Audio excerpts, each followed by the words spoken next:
राजा विक्रम ने जैसे ही उस रहस्यमयी पेड़ से लटकता हुआ बेताल उतारा, अचानक पूरा जंगल कांप उठा। पेड़ के अंदर से किसी बच्चे की रोने की आवाज आने लगी। यह हुक दर्शक को पकड़ कर रखेगा। घना जंगल, अंधेरी रात, चांद बादलों में छिपा हुआ। राजा विक्रमादित्य अपने वचन के अनुसार फिर से शव से बंधे बेताल को लाने पहुंचे। लेकिन आज जंगल में अजीब खामोशी थी। हवा भारी थी, जैसे किसी अनदेखी शक्ति का साया मंडरा रहा हो। विक्रम ने शव को पकड़ा।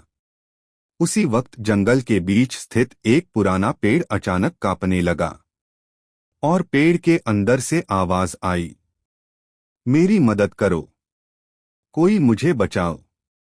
विक्रम चौंक गए। बेताल मुस्कुराया, राजन, आज की कहानी इस रोते हुए वृक्ष से ही शुरू होती है। तैयार हो? विक्रम बोला, कहानी चाहे जितनी रहस्यमयी क्यों न हो, सत्य का सामना मैं हमेशा करूंगा। बहुत साल पहले उसी जंगल में एक लड़का रहता था, आरव। दयालु, बहादुर और जंगल से बेहद प्यार करने वाला। लेकिन उसी गांव में एक लोभी तांत्रिक था, नागदर्शन। वह जंगल की शक्तियों को अपने वशीकरण में करना चाहता था। एक दिन उसे वही पुराना पेड़ मिला जिसे लोग जीववृक्ष कहते थे। कहा जाता था कि इस पेड़ की आत्मा जाग जाए तो भविष्य बदल सकता है। नागदर्शन ने मंत्र पढ़ना शुरू किया, लेकिन तभी आरव पहुंच गया। आरव चिल्लाया, रुक जाओ, इस पेड़ की आत्मा को मत जगाओ, इससे जंगल नष्ट हो जाएगा।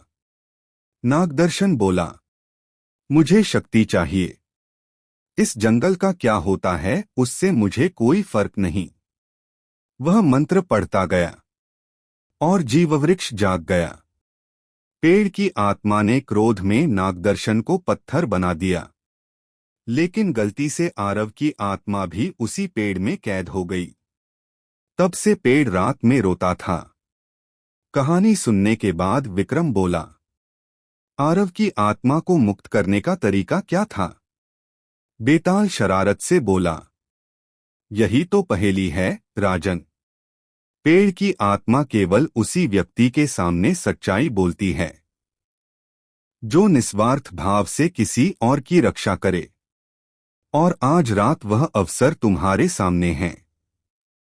उसी वक्त जीववृक्ष फिर कांपा। विक्रम ने अपना तलवार फेंककर जमीन पर रख दी और कहा, मैं बिना किसी स्वार्थ के इस आत्मा की रक्षा करूंगा। आरव को मुक्त कराओ। पेड़ चमकने लगा। आरव की आत्मा सामने आई और बोली, धन्यवाद राजन, आपकी निस्वार्थ भावनाओं ने मुझे मुक्त कर दिया। पेड़ शांत हो गया। बेताल बोला, लेकिन कहानी अभी खत्म नहीं हुई। उसी समय पत्थर बना नागदर्शन टूटकर जीवित हो गया। वह चिल्लाया, विक्रम, अब मैं तुम्हें भी इस पेड़ में कैद कर दूंगा। नागदर्शन मंत्र पढ़ने लगा।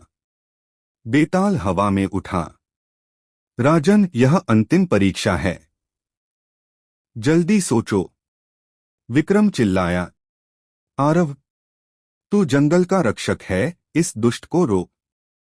आरव की आत्मा प्रकट हुई और नागदर्शन के मंत्र को तोड़ दिया। नागदर्शन फिर पत्थर बनकर जमीन में धंस गया, हमेशा के लिए। बेताल बोला, राजन, आज तुमने निस्वार्थता का प्रमाण दिया, लेकिन वचन तो निभाना पड़ेगा। और वह जोर से हंसा। अब मैं फिर से उसी पेड़ पर जा रहा हूं, मुझे फिर उठाकर ले जाना। और बेताल हवा में उड़कर फिर पेड़ पर जा लटका। विक्रम मुस्कुराया, जब तक यह श्रृंखला चलेगी मैं नहीं थकूंगा। कहानी की सीख, सच्चा साहस वह है जिसमें स्वार्थ छोड़कर किसी और के लिए खड़े हो जाओ। Please like, share and subscribe our YouTube channel.